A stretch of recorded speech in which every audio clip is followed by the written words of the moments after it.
नवस केला होता. नवस खेळण्यात नव्हता आला म्हणून ते 5 वर्ष येडे झालते. वन फिरते तर रात्री घरी येत नव्हते.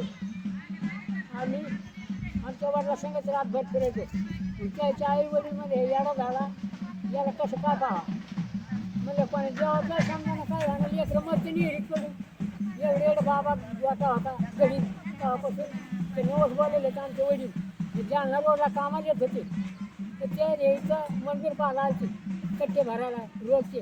म्हणून ते म्हणले तर मला मंदिर घेतलं मी नारळ फोडून. मग त्याचे नारळ फोडून झालं नाही. मग त्याने काय केलं तिथून घरी आले मोठी उलट राजाकारी तेव्हा माझा जन्म आहे. मग ते घरी आल्यानंतर ते येडे झाले रान फिरायचे. मग त्याच्या आत्या हिरडपुरीची तिच्या अंगाच्या त्याला भिवण्याच्या गावातल्या आसरा हिरडपुरीच्या मग ते म्हणले याला पोतळाला दाखिलं जाणत्याला दाखिलं डॉक्टरला दाखिलं याला काय नीट व्हायना म्हणून म्हणले तू तरी हजेरी घे म्हणून त्याच्या हाताला हजेरी घेतली.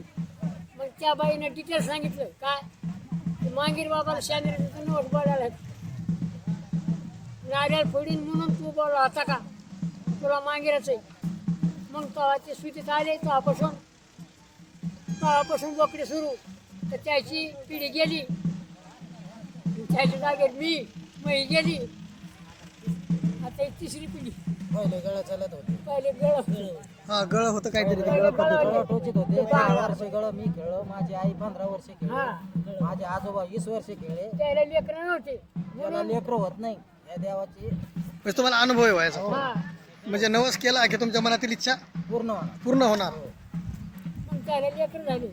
त्याच्या बहिणीला खूप 3 पोरं आता सध्या 5 वर्ष गेला खेळा. त्याच्या मी आणायला लेकरं बाळ नव्हतं. त्याच्या मी आणायला एक पोरं शिरस मार्गे तिथल्या त्याच्या मेहण्याला त्याची आई 10 वर्ष खेळली. म्हणून ते बाबा पावत गेले म्हणून आम्ही त्याचे पाय धरलेलेच. हे लॉकडाऊन पासून करून आलता ना तेव्हापासून गळ बंद झाले. गळ बंद झाले. हा ते इन्फेक्शन मुळे लॉकडाऊन पासून गळ बंद झाले. इन्फेक्शन वगैरे होत होतं. तर मग हे एवढी डिटेल तुम्हाला माहिती कोणी सांगणार नाही एवढी जत्रात. ओके फक्त ते बाबाला आम्हाला बुद्धी दिलेली.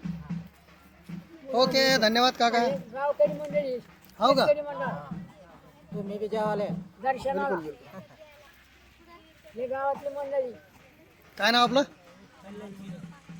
विठ्ठल रामान मोडे कल्याणराव चिडे नाही राहू देत.